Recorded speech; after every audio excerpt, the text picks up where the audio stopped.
वास्तविक पाहता हा जो 22 तारखेला ठराव बेकायदेशीर घटनाबाह्य रीतीने केलेला होता, तो ठराव आज प्रशासनाने रद्दबातल केला. याचे ऑर्डर्स इश्यू झाले. सर्वप्रथम मी प्रशासनाचे पालकमंत्री महोदयाचे या ठिकाणी आभार मानतो की त्यांनी घटनाबाह्य रीतीने केलेला ठराव रद्द केला. एका समाज घटकाला बचाव करण्याचा प्रयत्न केला गेला, त्याचं षडयंत्र रचण्याचे प्रयत्न केले गेले, परंतु आम्ही सर्व संविधानावर आम्ही प्रेम करणारे संविधान प्रेमी भारतीय नागरिक आम्ही याला संघर्ष केला आणि आमचा अधिकार हा प्रत्येक समाज घटकाला मिळायला हवा तो मिळण्यासाठी प्रयत्न केला. आज तो अधिकार आम्हाला आमचा अबाधित राहिला. वास्तविक पाहता हा जो 22 तारखेला ठराव बेकायदेशीर घटनाबाह्य रीतीने केलेला होता, तो ठराव आज प्रशासनाने रद्दबातल केला. याचे ऑर्डर्स इश्यू झाले. सर्वप्रथम मी प्रशासनाचे पालकमंत्री महोदयाचे या ठिकाणी आभार मानतो की त्यांनी घटनाबाह्य रीतीने केलेला ठराव रद्द केला. आता याचा जो वाद होता तो वाद इथे संपलेला आहे.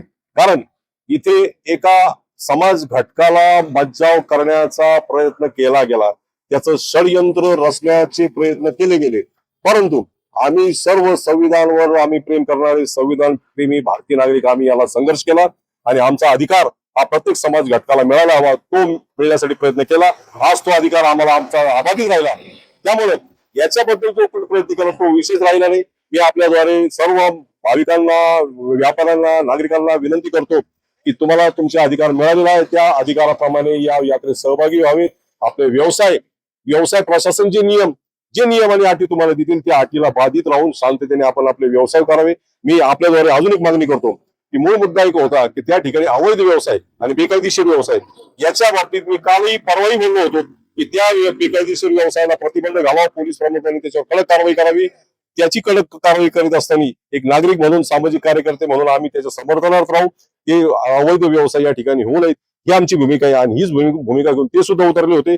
आम्ही पुन्हा एकदा या ठरावाचं रद्द केलेल्या निर्णयाचं स्वागत करतो आणि सर्वांना विनंती करतो की आपण सर्वजण गुन्ह्या गोविंदाने शेकडो वर्षाची परंपरा असलेली मळी यात्रा ही पुन्हा एकदा साजरी करू.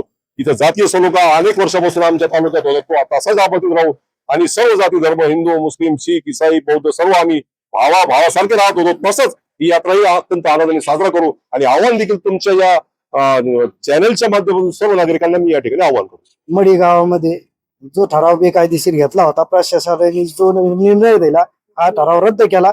सर्व ग्रामस्थांच्या वतीने त्यांचे मी आभार प्रकट करतो आणि हा सर्व व्यावसायिकाला परत ज्याच्या त्याच्या पद्धतीने व्यवसाय करायची परमिशन दिली.